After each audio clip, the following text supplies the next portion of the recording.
First of all, I'd like to thank OpenLearning for bringing me here to Sydney. We've been listening to two speakers today, and I would like to share with you what happened in Malaysia regarding how we move forward with social learning and to go beyond contents and quizzes. This will be the scope of my talk, and I've been listening to Richard. Before you do anything, state your objectives, right? So this is what we'll be covering today. Basically, let me start by saying that nothing is more solid than the traditional brick and mortar university, and we think that university, as we understand today, will still be here tomorrow. But as we all know, the world is changing, and we need to keep pace with the challenges of the 21st century. And these challenges we all know. One is the accelerating pace of change due to the digital age, and of course we are all faced with the global economic crisis and the global competition to globalization. Well, not only that, students are also changing, and the student nowadays are always connected and with the overload of information, and they always want to express their opinion freely and usually by blogs. And of course the students today are now different from the students of the yesteryears. I mean, the students during my time as baby boomers, you know, who basically are very good at listening to lectures, and we always bring our notebook and we will write everything down regarding what the lecturer is saying, and then we will still use the printed textbooks. You know, you gotta feel that paper, or it's not quite the same when we are reading, and we write essays and all the time to answer questions. But the new students today, they require a new learning paradigm, and there is a need, sorry about the spelling, and there is a need to optimize the kind of learning by this new generation of students. And the new learning paradigm to us, at least in Malaysia, will be more experience-based. That means experiential learning for us is very important. Flipped classroom concept is very important. And the lecturer also needs to change, and this we realize because today Professor Google takes over, and professors are no longer the fountains of knowledge. Online real-time can easily be obtained, and Professor Google answers just as fast. And basically we have all evolved from being a guru or expert in the area towards now becoming more of a guide, yeah, to allow the students now to differentiate between good and bad, and now also to just become a facilitator to make sure that to make sense of the overload of data information that the student is getting. And for us now, after listening to the first and the second speaker this morning, it's quite obvious that the lecturers and educators all need to be retrained if we are now entering into this new era of education, and that perhaps even to receive accreditation for someone who would like to become a lecturer. When you're being trained to become a teacher, but you're not being trained to become a lecturer. You have your PhD, you come back to the university, and then you straight away take over as to be a lecturer, and then move on to become a professor, and nobody dares to tell you how to teach once you become a professor. But it doesn't mean that you are aligned to what is now needed by and at this point in time. Now, I noticed that the first and the second speaker did not talk about the fourth industrial revolution, but in Malaysia, we redesigned higher education in order to now be able to adapt to what is going to be like in the future with the advent of the fourth industrial revolution. And of course, this is the increased productivity due to the artificial intelligence and of course the internet. And this is also the era of data analytics, 3D printing, machine learning, robotics, and automation. Therefore, once we start to understand this, we no longer move our education in terms of silo. We now insist upon multidisciplinary or even transdisciplinary especially in terms of research that needs to be done this way. And with the advent of the digital age, we realize that ideas can now cross-border easily, and thus collaboration and information sharing now becomes very important. And therefore, we need to learn to collaborate. Before, we were always working in silos, but now we need to learn to collaborate. And tomorrow, as we understand it, is now about collaborative economy. Now, it is no longer, in terms of collaborative economy, it's no longer about being in control and secretive about the collaborative network, but it is now about sharing of information. And this is the essence and fundamental. Remember, I'm going to go to the big scene first before we come down to how is it that we're going to train our students or our future generation. Now, collaborative economy is based on two fundamentals: trust and trustworthiness. Because without trust, there will not have any sharing of information or any sharing of best practices. And this is very important, that the person that you are communicating to or communicating with must show that a nature of trust and trustworthiness. Therefore, to us, for the future generation of Malaysians, values now play a very important role. And with the impact of the digital era in the 21st century, of course, we talk about digitize or die. And basically, if we start to move in towards this direction, remember, we come from the ASEAN country. We are not part of the European or the West. We come from the ASEAN country. And for us, it's very important that what is the impact of this digital era now among the have and the have-nots. So this is very important for us to consider in terms of creating a new education or redesigning the education system for the future generation. First of all, what is the impact of the digital era to society? Now, the world has 7.6 billion people. The fourth industrial revolution needs the world to be connected. Well, how are you going to move the fourth industrial revolution when 52% of the world's population have no access to the internet? They have no idea what fourth industrial revolution will ever mean to them. All right? And this will result, therefore, in inequality and create a great digital divide between the have and the have-nots. And this, of course, will eventually result in dissatisfaction among the have-nots. And with the advent of machine learning, robots, automation, many jobs will be lost. And the poor, with the lack of education and internet, will now show skill gaps and continue to be unemployed.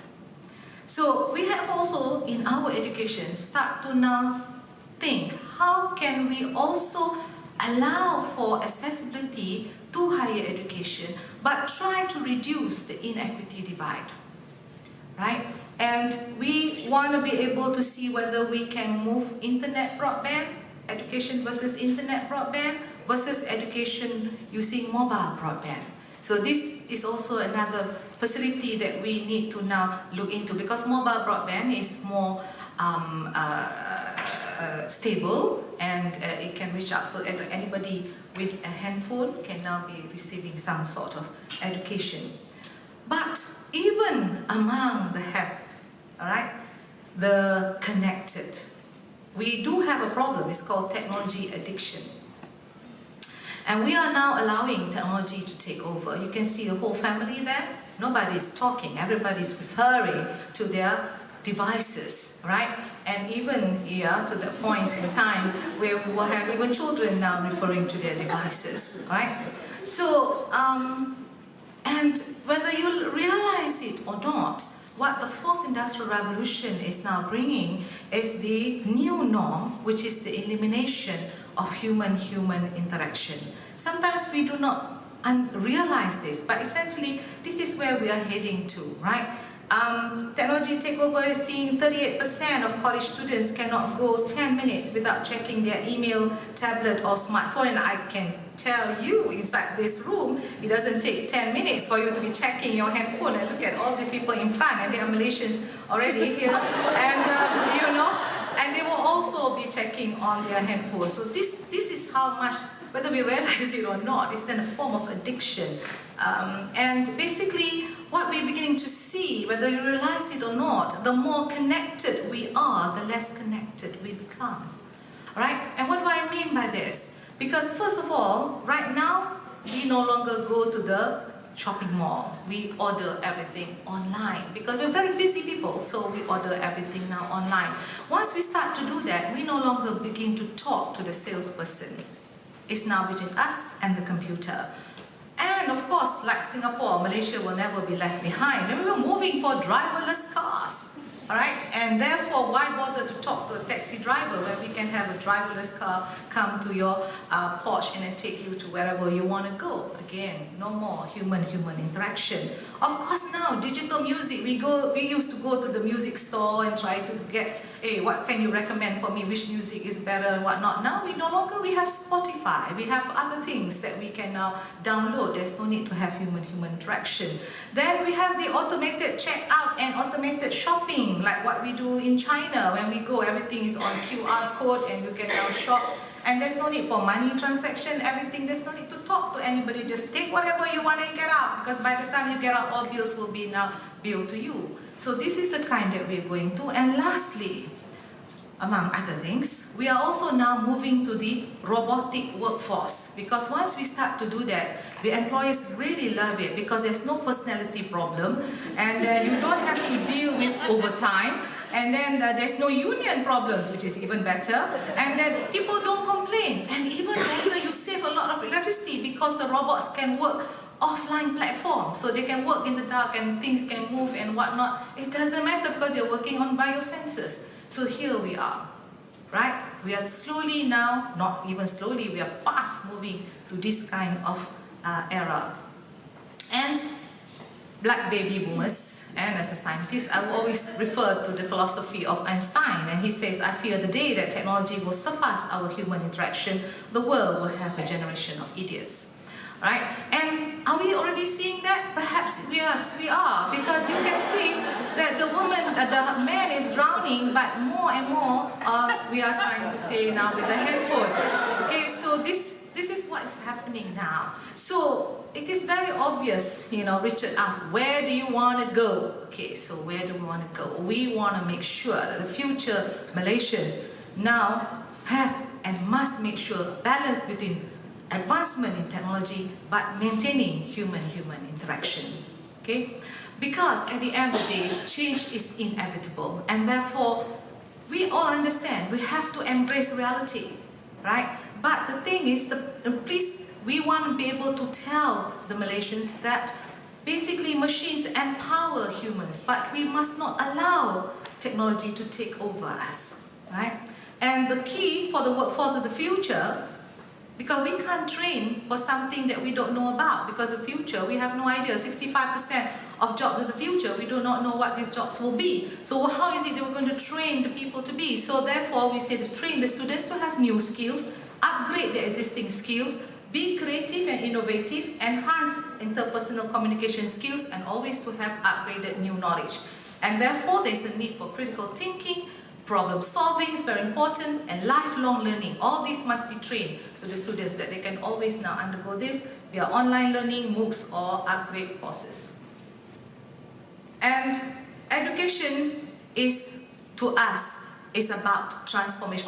There's always the question, what is this universities about nowadays? Is it to train the students for the workforce, or is it to train the students for the transformation of society? We believe in the fact that education is for the transformation of society, because we cannot just be educating for the needs of the workforce. We are public universities, we are universities. Basically, we should now be educating for the need, we should not be educating for the needs of the workforce, since we do not know what the workforce needs in the future will be like. So what is it that we're going to train? We're going to train for the future needs, train the students to be flexible, to be adaptable. They have the fundamental knowledge, now be able now to use this fundamental knowledge, be flexible and to be adaptable. And to enhance nation building and good citizenry, the future generation needs to be balanced between knowledge and character. This to us is very important, to maintain this balance. And to build character, there's a need therefore for experiential learning to create these values and whatnot. And we believe also in the African proverb, it takes a whole village to educate a child. So you do not get all the necessary education in the classroom, there's also a need for you to go out there and undergo experiential learning. And that is how we now come to redesigning the Malaysian education landscape to prepare Malaysia's future generation by design and no longer left to chance. And to do that, we have to do a lot of learning, unlearning, relearning, co-learning, and co-creation. And this is why we are also here today, to learn from all of you, to relearn and also to co-learn. But at the end of the day, when you co-learn, what is the outcome of it? That is to co-create something new. Okay. And for us, it's very important, whatever education redesigning that we have done, need to move in a seamless manner from the schools all the way to the universities. And this is the higher education blueprint that we have, that was released in 2014. It has 10 shifts that will explain in terms of where we are heading, but we have had Stanford, Harvard, UNESCO, United Nations all reading this blueprint. But everybody said what is important about this blueprint is Malaysia's shift 1. That is holistic, entrepreneurial and balanced graduate. Balance between knowledge and character. And this is the aspect of social learning that I will come to. Basically, what we are saying is that at the end of the day, how can we improve graduates' quality across intellectual, spiritual, emotional, physical dimension to enable them to thrive in today's complex global economy and contribute to the betterment of society?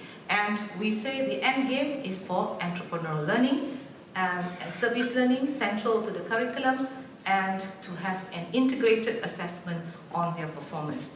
What we're trying to say to you is that how do you now, if this is the blueprint of Malaysian higher education, it means now the future generation of Malaysian must show balance between knowledge and character. If that is the case, how do you assess? How do you assess that someone has both? So this is something that we would like to share with you. And how do you go about creating balance between knowledge and character? And this is where we want to talk to you about social learning. And for us, this is very important, experiential learning. This is the concept of community engagement.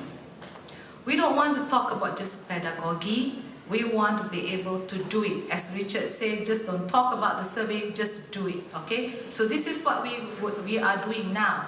One way to restore the universities to fulfill their social obligation and return to being values-driven is to undergo community engagement, not community service. I repeat, we do not perform community service, we perform community engagement. All right, community service is CSR. Community engagement is how do you go in with the knowledge, right? And how do you go now into the village or the community and give the fishing rod and not the fish? So that when we leave the community, they can now become sustainable. We can transform the community and they can become sustainable. To do that, it requires the students to connect the dots among all the things that they have learned in the classroom. And this essentially will need to be integrated as part and parcel of the curriculum, and community engagement will offer universities the opportunity to inculcate values and good citizenry in our future generation, and this is done via volunteerism. If you give a CGPA to the act of volunteerism, you are no longer doing volunteerism. It's no longer coming from the heart. This is something you want to do because you want to get a grade out of that. So what we say, the science behind volunteerism, you get your CGPA, but the act of volunteerism is is something you have to do from the heart. You must understand, when you do volunteerism, you have to teach the students how to undergo volunteerism even during a flood session or disaster management. You have to train them how to approach this in a more scientific manner so that they are safe when they start to do volunteer work. Because our students will go in and help during the big floods or disaster management, landslides, etc. But they have to be trained before they go in. This is the science of volunteerism, and that they can get a CGPA credit for that. But the act of it must show the values that is there, that they want to be able to do it. And this is where we do experiential learning. Service learning is also there. They can also go into the Navy or to the Army and be able to serve. But what's important, we like to restore social relevance and obligation to society and help reduce the inequity divide by producing meaningful knowledge to serve the marginalized or the bottom billion, who makes up more than 2/3 of the world's population. Right? And community engagement basically embraces partnerships guided by mutual respect among the partners concerned to work in a collaborative manner.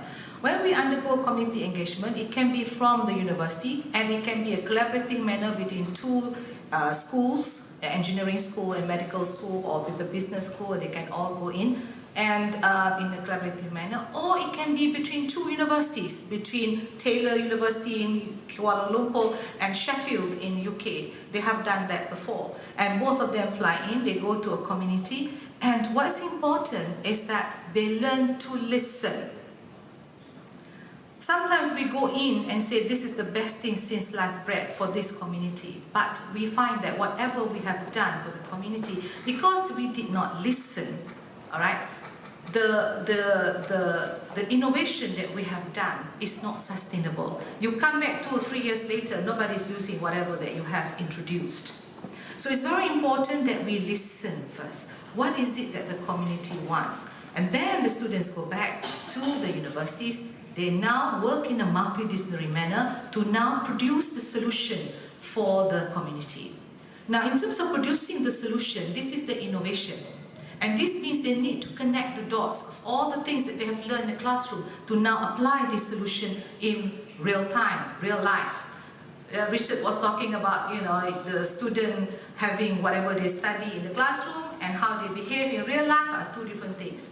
But we now want them to be able to do that, and this is one way we can do by community engagement.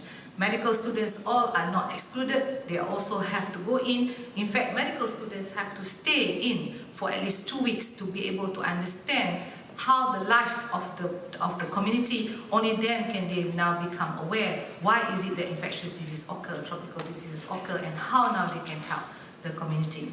So basically, in this case, in terms of social learning, in this case using technology, once they create this innovation, they can now move this innovation on the computer, on the internet, and then ask for feedbacks among all the collaborative network so that they can now have a better solution, and somebody can suggest a better idea regarding how that solution can be.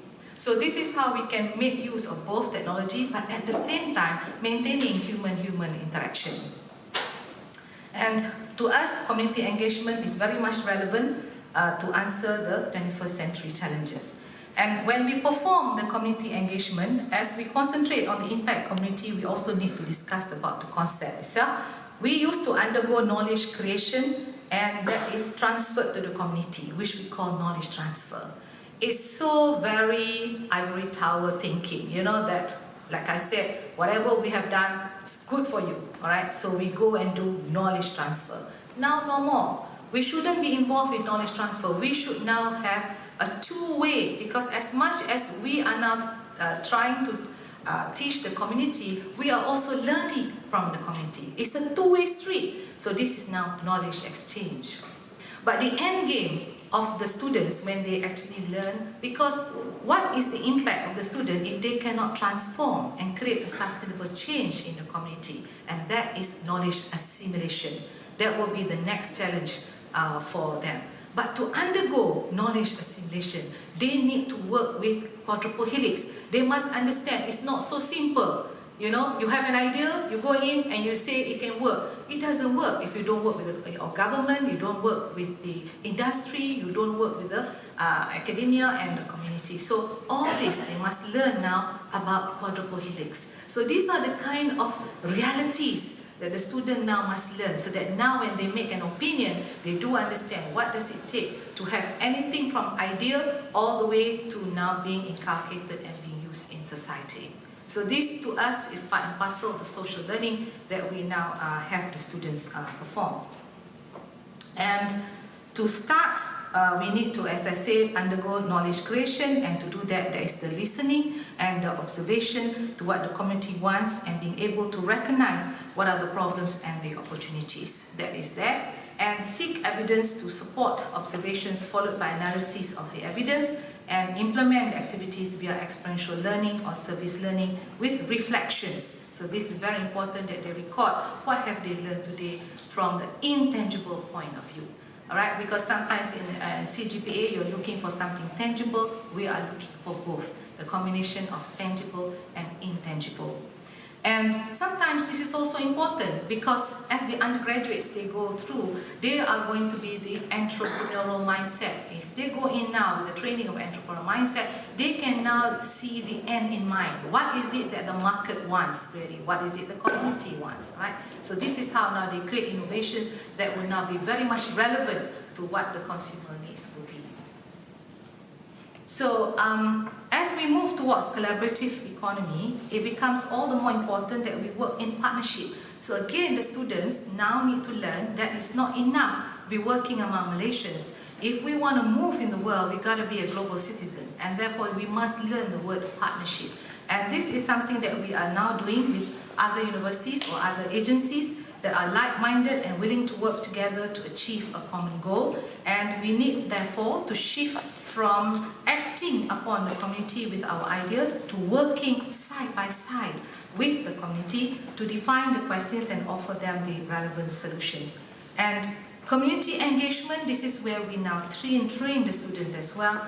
It embraces partnerships that is guided by mutual respect, so that if tomorrow they all become CEOs of company and they are now going through this collaborative economy, there is a need to have mutual respect with their partners, right? Among concern to work in a collaborative manner, and the synergy of working together will create an enhanced multiplier effect. We do not stop at Malaysia, because if that is the case, then the students will never be a global player. So this social learning aspect is now expanded to what we call the Asia Pacific Community Engagement Network. We even have a Deputy Vice Chancellor in charge of community engagement in our universities. This is how important and emphasis that we put on. So basically with this, they need to work with the quadruple helix, and at the same time now work with the 92 universities in 19 countries, which is now part of this network. And this is what we have now done, led by University Science Malaysia, to now have all the students with their solution. Can this solution be applicable to Indonesia, to Vietnam, to Laos, to Cambodia? And this is where we go. So basically the innovation that we have is now shared with the other universities as well, and to help the community in those other countries as well, especially in the ASEAN countries. And this is how we work, so that at the end of the day you see this collaborative economy happening in a smaller scale, but this time among the students, to open their eyes to that they understand what truly social learning is all about. And then we have other forms of social learning. One is volunteerism, or they can do national volunteerism. Now that I'm so proud, basically once we started this, and every time there is a big flood, the students already start to call each other, and they now say, let's form the brigade group that will now go out to help the people. And they now have a network between the 20 public universities and the 487 private university and university colleges. They all have their own network. Like Richard said, once the passion is there, it's no longer about the universities now or the vice chancellors telling, oh, let's form a group to now have volunteers. The students have decided that throughout Malaysia they're doing this. And they have gathered together, and basically they start to move to help anytime when we have a disaster or floods. And basically, we allowed for the gap year so that they can now undergo social learning in a better manner. They can now be away for at least 1 year and still will not disrupt their 4-year undergraduate program. And they can also travel and reflect. This is now part and parcel of the curriculum for the undergraduate degree. So that they can now reflect upon themselves. Sometimes you have an identity crisis, you want to find yourself. Okay, find yourself before you come back to the university. Okay, so this is the next question. Of course, our next speaker tomorrow will be talking about the new way of reassessment. So we would like to share with you, if we are a country that has a blueprint that will now ensure balance between knowledge and character, how do you measure this? So that at the end of the day, it's not about CGPA, but this time about integrated CGPA. Okay, so basically what we mean by integrated CGPA, because we have to be real to the students, because sometimes they're not good academically, but they're great student leaders. Right? They're great volunteers. They're perfect icon to the students. It's just that they're quite kind of weak academically. But basically what we have here is a spider web that shows to you the 8 domains that we measure. One is of course knowledge, like the regular CGPA. Then we measure the practical skills, social skills and responsibility, ethics and values, communication and leadership, problem solving and scientific skills, information management and lifelong learning, entrepreneurship and management skill. So we do measure. This now becomes a new value-added assessment method. Alright, this is a value-added assessment method with 8 learning outcomes, and hopefully this will enhance graduate employability. We test run this and undergo town hall with so many industries. And a lot of the industries, when they look at this, you can see how you read this. The center is 0, and then the CGPA 4.0 will be at the top, at the end of the spoke, right? So if you look at this particular student, practical skill is not too shabby, but entrepreneurship management definitely needs help. Information is not too bad. Ethics and values very high. Social skill and responsibility needs help. Practical skills, psychomotor, very good. Okay, this is done in the first semester. This is not done at the end of the 4th year. This is done every semester so that the student have a chance by design to improve themselves. Okay, so this is what we mean. Okay, so every semester the student will get a feedback, and whatever area that the student has problem with, like for example this semester 1 of the student in UITM, entrepreneurship and management skill is not very good, for example, and you see in semester 2, this is where we do what I call clinical intervention. The area that is weak, sometimes you say the student could not communicate in English. Well, what do you mean by that? Is it the writing English or the oral English? So you have to improve. Japanese student very good in writing but not good in oral. So this is how now we don't simply lump and say, oh, not good in communicating in English.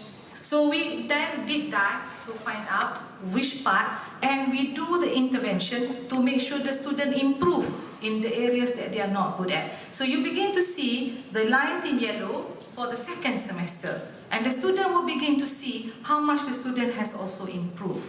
Alright, and at the end of the day, you will begin to see the final result of the student, and to the members of the industry, rather than just a 15 or half an hour interview and trying to make head or tail of the character of the students and how the student behave, by looking at this, they have also done analysis on their own, using their own way of interviewing and what is the marks that they will give for the student, and they look at the ICGPA, and a lot of them say it's kind of matching. So that this is now okay, very much okay with the industries as well.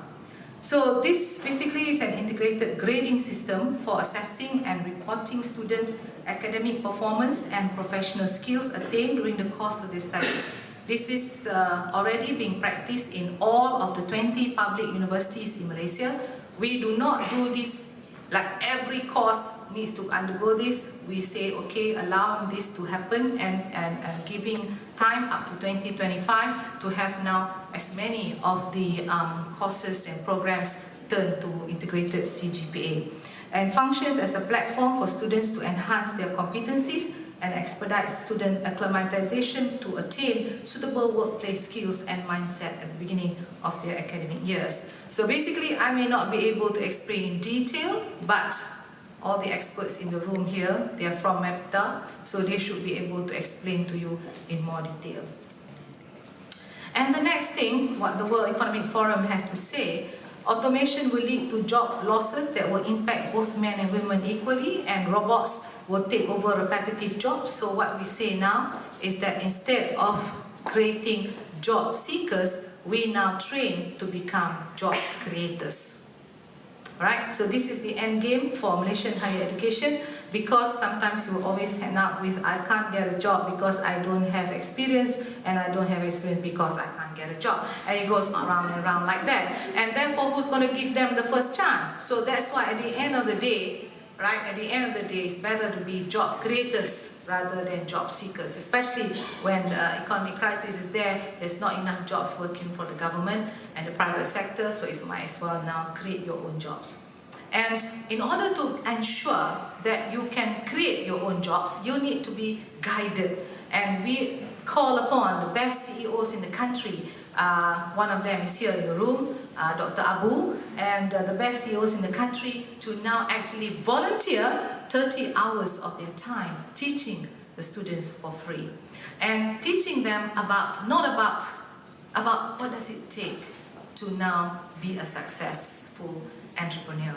What are the qualities you need to have? What each one of them went through to get to where they are today. So whatever it is, the CEO faculties basically inspire the students and show them the way. But more important is the hidden agenda behind the CEO faculty program is that now we have 73 CEOs from multinationals and to local companies, and multinationals are all CEO as well. CEO faculty, the hidden agenda is to allow each of the CEO to now come into the university and to actually learn what exactly is wrong or what needs to be improved.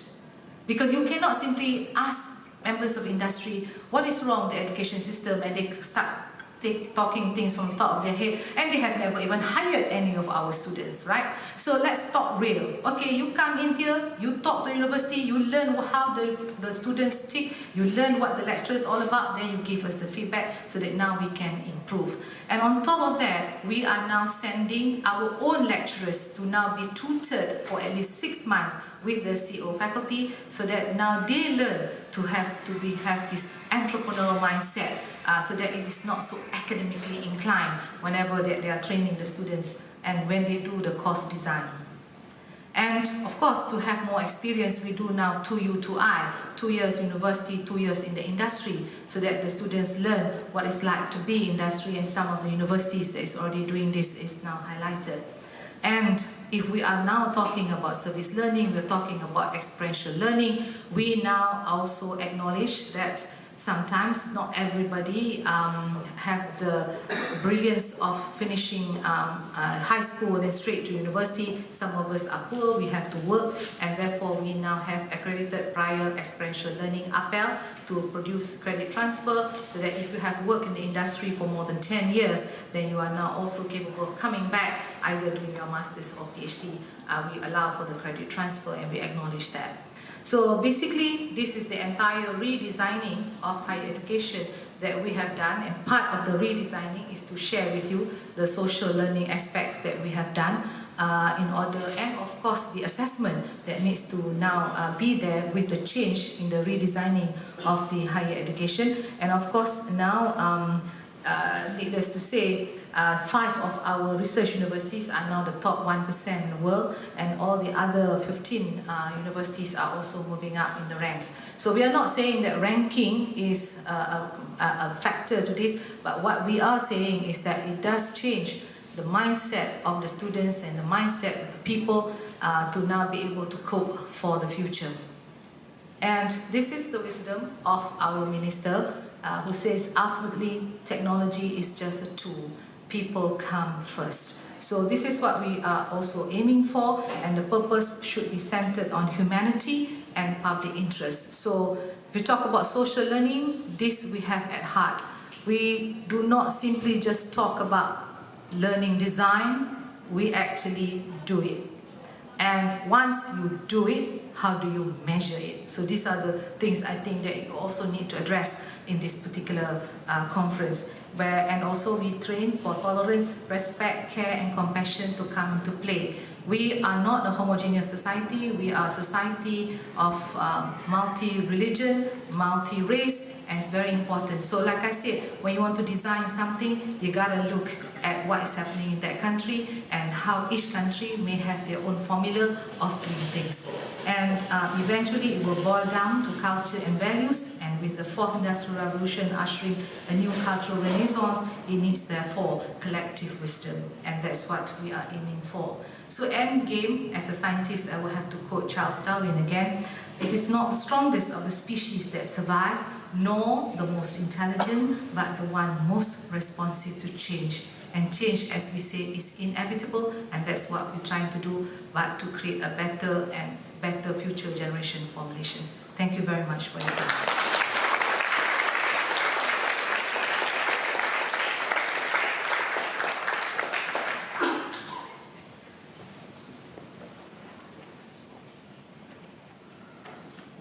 Thank you very much, Dato Asma, for the inspiring talk and for sharing your experience with all of us as well in Malaysia, and some of the great work that you're doing at your university as well. So I'd like to open the floor for questions. So we have 2 people going around with microphones, so feel free to grab them or raise your hand if you'd like to ask a question.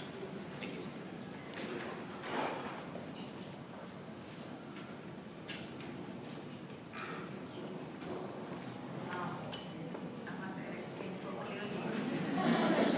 Yes, sir. I'm very interested in knowing, I'm Rod Krause, by the way, from Dubbo here in New South Wales.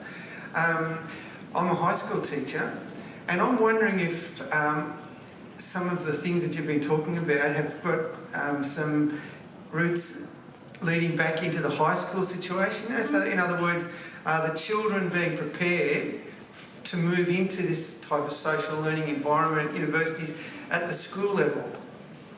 Do you know anything about that? If there's anything like some of that? I don't think I would want to comment upon the school, but the schools are doing this. They are going into they are doing what we call community service, because they have not learned yet innovations. That would be more at the university level. So they are very step by step about doing this. But whatever that I thought I was telling you about community engagement, now we've got high school students from Japan, from Korea, all coming in to also want to partake in the community engagement, so that they understand what R&D is all about and all that. But for some of the schools that we adopt, all 20 public universities will adopt one school, minimum one school. That one school will have the benefit of working together with us in terms of the community engagement, so that the students are exposed to this kind of ideas from early. Okay, thank you. Yeah. Hi, Professor Asma. I have to say that thank you for such an eloquent, inspiring presentation. You've taken us over more than half a century from development as the West knew it to development as it should be from a developing community perspective. That's fantastic. My one question would be, how do we take our educators and our learners, and it's related to something I said earlier in my paper, how do we take them to an endured understanding so that what we measure is endured understanding? Measuring outcomes is null and void. Measuring endured understanding so that everything you presented is about community, social responsibility. How will we know they've got there? I think that will present a challenge, but For me, I think that is the way to go. And so that is my key question for you. And I just want to make 2 short comments. When you presented, visions of robots, earlier this morning I was saying to my audience that those who are carrying Apple iPhones, a 2012 case study will tell you Foxconn in China had a very high rate of suicides when they were manufacturing the first few generations of iPhones. But right now, to eliminate the problem of dealing with people, they have robots manufacturing your iPhones at this point. Yeah. So, the world will turn in ways that we either agree or don't agree. But my question is, how do we take our educators and and learners to a point where they will sustain and endure understanding and learning? Thank you. Yeah, I think that's a very good question, and it's not easy to do, because I think you can change the students, but you cannot change the lecturer fast enough. That is a fact, and that's why I think when we start to introduce ICGPA and how to assess for ICGPA, because it's a 3-form assessment. The peers, the students themselves, as they're doing this community engagement, are assessing each other. The lecturers are assessing themselves, the students as well. So it's a new thing for the lecturers. So you need to get buy-in, right? So to give this endured sustainability of understanding, you need to get the buy-in. That is why in this higher education blueprint, we did not do this top-down. We went with bottom-up, and it took us 2 years to do this, and we had to town hall, even when we have it ready. It took us 2 years because we have to town hall to get what the bottom-up says they need a change. And this change, as proposed, did not come from the people from the School of Education. It came from everybody, from the science, from the medicine, from the engineering, from the bioscience, all the various faculties. They come together, they mooted this idea that there is a need for change. And this is the way forward. And this is now coming bottom up, so that is a plus. Because if it comes top down, you're not going to get any sustainability of this. But at the end of the day, when it culminates, we still have a bigger audience. There are more than 80,000 lecturers in Malaysia. So we have now to do a town hall session, and many town hall sessions. And then there is the cabinet, then there is the politician. There is so many that have to agree before this blueprint comes to where it is today. And once it's done, there's still a lot of training that needs to be done. Dr. Aisha is here from the Ministry of Higher Education. She's in charge of the academic division, who is involved in making sure that the lecturers are trained properly and understand what ICGPA is all about. Because the students worry if the lecturers are not trained well, they are not grading them and the way they're supposed to be, right? So as in every other blueprint, implementation is the one that is the most challenging, right? So we are training as many, and that is why we do not ask for all universities to turn around like that. We give time up to 2025, so that now each university can choose certain programs, like engineering per se. They're already doing OBE, so it's easier for them to now change that to ICGPA. So the social science will take some time, because they'll be undergoing a lot of philosophy behind all of this. That will take time for them, and we need to argue and discuss with them, intellectual discourse, of course. But with the sciences, it's easier. And then, of course, you may ask the question about the professional bodies. Professional bodies have their own way of thinking, and some of them, like medical, engineering, whatnot, sometimes take you need to have another intellectual discourse with the professional bodies, because they will say this is the way to produce doctors and no other way. All right, so this is now it's a tiring job, it's a thankless job, but it has to be done for the future of the nation. And we are very lucky, because this now comes top down and becomes a national policy. If it was left to each individual university to do their own thing, oh, this is going to be a long way and bumpy ride, right? So that helps how we move as a nation, because the minister, as I showed to you, he is the driver behind all this. And if he is the driver, that means everything else will follow through. And we make sure that money allocation given is now following the blueprint. And that is how now it is unlocking the blueprint and allowing this to happen, so that there's no deviation very much from the blueprint. So we try our best, sir. Yeah.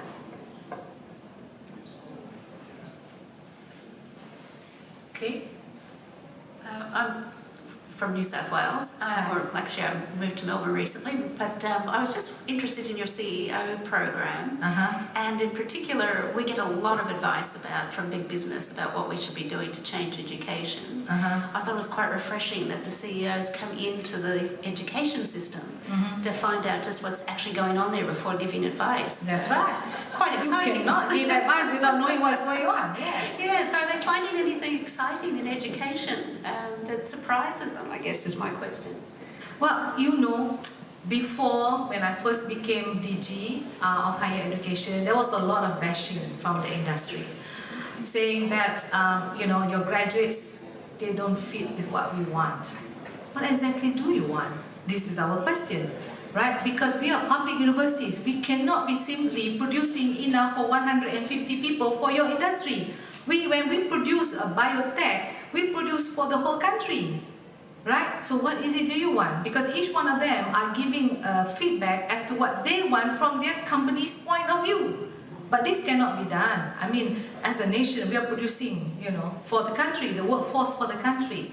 So therefore, all that happens when we say university and academia are one. We put a tagline, university and academia are one.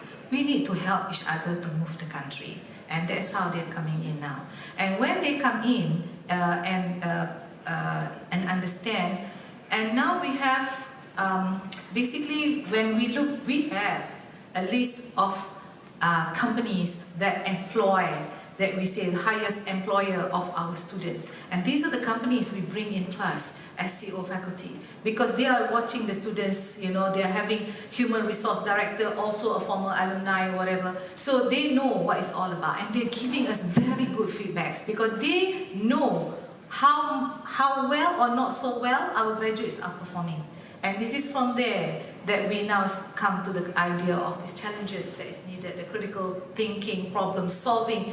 In fact, it's not about the English, it is the problem solving and the critical thinking that they are worried about, because English you can retrain, but problem solving, critical thinking must be there when they come into the company, and this is how now we start to address. And so when the academia and industry are one, then when they come in, because if we fail, you fail as well.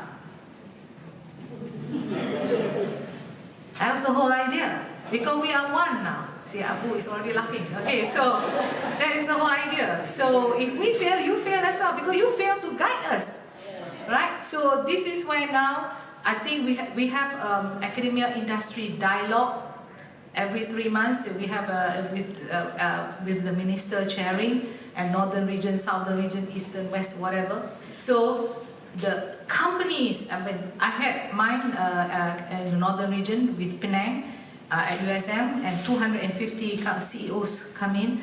And when the minister chair, this is the other thing, when minister is the one that is driving, most of the time it is no longer the small middle management that comes, it's the CEO himself.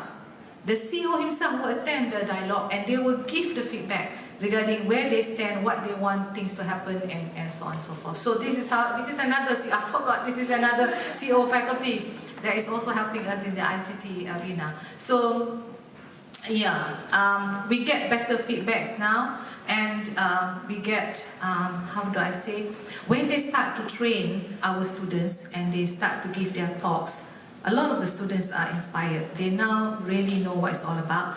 But more important, they allow for internship to be in their company.